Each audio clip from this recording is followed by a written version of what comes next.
তার হাতের ডান পাশে একটা মসজিদ দেখতে পেলাম, ছোট মসজিদ। নামাজ পড়ে না কেউ, নামাজের জন্য যায় না কেউ। বিশ্ব নবী মুহাম্মদুর রাসূলুল্লাহ সাল্লাল্লাহু আলাইহি সাল্লাম তিনি একদিন সাহাবাদের মাঝখান থেকে হারিয়ে গেলেন।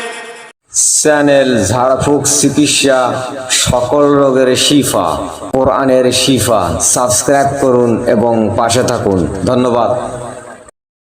বিশ্বনবী মুহাম্মদ রাসূলুল্লাহ সাল্লাল্লাহু আলাইহি সাল্লাম মদিনাতুল মুনাওয়ারায় যখন গেলাম,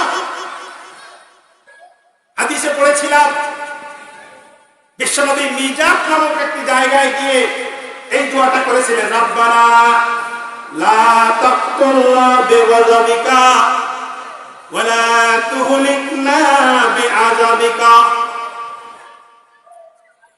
আল্লাহর নবী মুহাম্মদুর রাসূলুল্লাহ সাল্লাল্লাহু আলাইহি সাল্লামের হাদিসটি, এই মিজাত নামক জায়গাটি মদিনায় তখন ১৫০০ বছর পূর্বের কোন জায়গায় ছিল, কোথায় ছিল?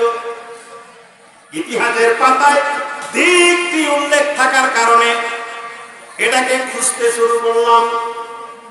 খুঁজতে খুঁজতে একটি জায়গায় গিয়ে দেখলাম মসজিদে নববী দক্ষিণ পশ্চিম কর্নারে ৬ নম্বর গেটে তার হাতের ডান পাশে একটা মসজিদ দেখতে পেলাম, ছোট মসজিদ।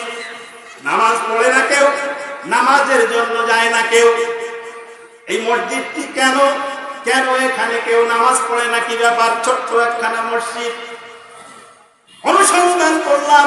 বিশ্ব নবী মুহাম্মদুর রাসূলুল্লাহ সাল্লাল্লাহু আলাইহি সাল্লাম তিনি একদিন সাহাবাদের মাঝখান থেকে হারিয়ে গেলেন।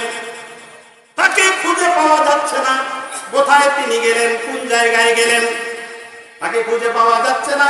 সাহাবায়ে কেরামরা অনুসন্ধান করতে লাগলেন। এক পর্যায়ে কে যেন সংবাদ দিল, বিশ্বনবী মুহাম্মদুর রাসূলুল্লাহ সাল্লাল্লাহু আলাইহি সাল্লাম অমুক জায়গায়।